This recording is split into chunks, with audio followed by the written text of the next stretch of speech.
Hello दोस्तों, आप सभी लोगों का मेरे नए यूट्यूब चैनल हिंदी साहित्य संसार भाई गौरव सिंह में हार्दिक स्वागत एवं अभिनंदन है। दोस्तों, आज हम सभी असिस्टेंट प्रोफेसर और हिंदी नेट जेआरएफ में लगे हुए एक महत्वपूर्ण टॉपिक जीवनी विधा से संबंधित आवारा मसीहा को पढ़ेंगे, जिसके लेखक विष्णु प्रभाकर जी हैं। आइए दोस्तों, समय न गवाते हुए महत्वपूर्ण बहुविकल्पी प्रश्नों को आप सभी मेरे साथ हल करने का प्रयास करें और अपने उत्तर कमेंट बॉक्स में ज़रूर टाइप भी करिएगा। आवारा मसीहा विष्णु प्रभाकर। पहला प्रश्न है आप लोगों के बीच, आवारा मसीहा में किसकी जीवनी है? तो आवारा मसीहा में विष्णु प्रभाकर जी ने शरत चंद्र जी को आधार बनाकर यह जीवनी उन्होंने लिखा है।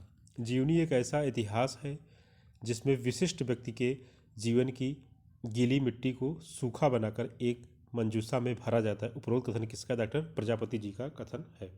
जीवनी एक ऐसा इतिहास है जिसमें विशिष्ट व्यक्ति के जीवन की गीली मिट्टी को सूखा बनाकर एक मंजूषा में भरा जाता है। उपरोक्त कथन किसका है? डॉक्टर प्रजापति का। आवारा मसीहा को लिखने में प्रभाकर जी ने कितने वर्ष व्यतीत किए? तो 14 वर्ष व्यतीत किए। शरत चंद्र जी की पत्नी कौन सी बीमारी के प्रकोप से चल बसी? प्लेग की बीमारी से। शरत चंद्र किस बीमारी से ग्रसित हो गए थे? कैंसर बीमारी से। आवारा मसीहा में प्रभाकर जी ने शरत चंद्र जी के गांव का नाम क्या बताया? देवानंदपुर बताया है। आवारा मसीहा में लिखित शरत चंद्र के बारे में सत्य है। वे देसी शराब से लेकर विदेशी शराब तक पीने में विशेष रुचि रखते थे और कभी कभी वे सीधे बोतल से मुंह में लगा लेते थे और वह शैंपेन में चावल डालकर खा लेते थे। तो ये हो गया उनका एक टॉपिक। धीरू के पीठ पर जब नायक ने मुक्का मारा तो रो पड़ी और बोली, मैं अभी जाकर तुम्हारी माँ से सब कुछ कह दूंगी, या भी कहूंगी कि तुम हुक्का पी रहे हो। यह किसका कथन है? आवारा मसीहा का। शरत चंद्र ने अपनी प्रेमिका का नाम क्या रखा है? हिरण्मयी रखा है।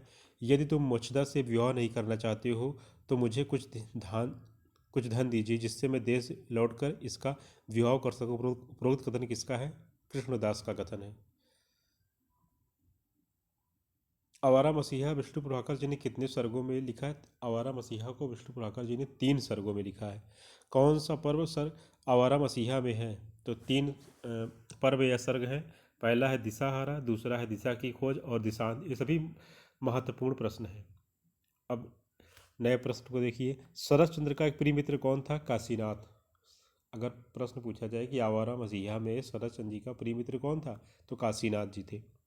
शरत चंद्र की शरारत पर उनके मामा ने शरत की पिटाई कैसे की? चाबुक से पिटाई की है। बहुत ही शानदार जीवनी है, आप सभी पढ़ने का जरूर प्रयास करें। प्रभाकर जी के अनुसार शरत ने किसकी उपासना की प्रतिज्ञा की होगी? तो उन्होंने सौंदर्य की उपासना की प्रतिज्ञा किया था शरत चंद्र जी ने। बर्मी भाषा की परीक्षा पास करने के बाद शरद बाबू क्या बन सकते थे? बर्मी भाषा की परीक्षा पास करने के बाद शरद बाबू वकील बन सकते थे। शरद बहुत साहसी थे। एक बार एक धोबी के घर में आग लग गई, तब शरत ने जलते हुए घर में घुसकर किसकी जान बचाई? तो उन्होंने बकरी के बच्चे का जान बचाया। शरत चंद्र पतंग उड़ाने और गुल्ली डंडा खेलने के शौकीन थे।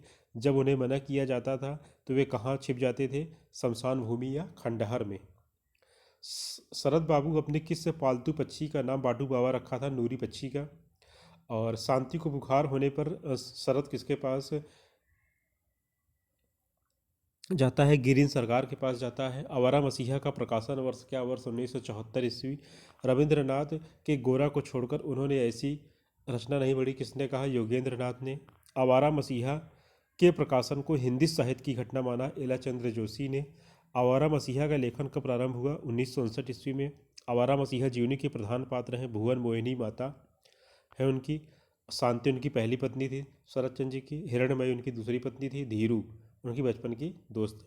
कौन सा सही? दिशाहारा में क्या वर्णन किया गया? जो 3 सर्ग हैं, पर्व हैं आवारा मसीहा में, तो उसमें दिशाहारा से तात्पर्य है रंगून जाने से पूर्व, जब वो रंगून जाने से पहले का उसमें सारी घटनाओं का उसमें जिक्र किया गया। दूसरा दिशा की खोज, रंगून जाने का, जब वो रंगून को पढ़ने के लिए जाते हैं।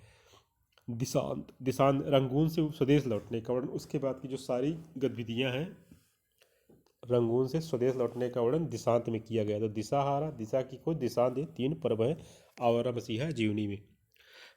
जो प्रथम पर्व में दिशाहारा में 18 शीर्षक है, द्वितीय पर्व दिशा की खोज में 18 शीर्षक है और तृतीय पर्व में सबसे ज़्यादा 30 शीर्षक है। तो ये सब महत्वपूर्ण प्रश्न हैं। विष्णु प्रभाकर ने आवारा मसीहा लिखने के शरत चंद्र के उपन्यासों का सहारा लिया। विष्णु प्रभाकर जी ने आवारा मसीहा लिखने के लिए शरत चंद्र जी के कितने उपन्यासों का सहारा लिया? तो श्रीकांत उपन्यास का, चरित्रहीन उपन्यास का और सुविधा उपन्यास का। पुरुष पात्र कौन कौन है? मोतीलाल पिता है, सुरेंद्र नाथ मामा है और राजू उर्फ इंद्रनाथ मित्र हैं। ठीक।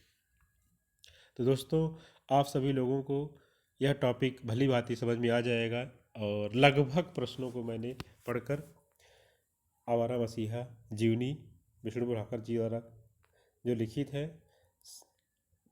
तमाम घटनाक्रमों पर आधारित महत्वपूर्ण प्रश्नों का संकलन किया है। यह आप सभी के लिए लाभदायक होगा। आप सभी को आगामी परीक्षाओं के लिए शुभकामनाएं।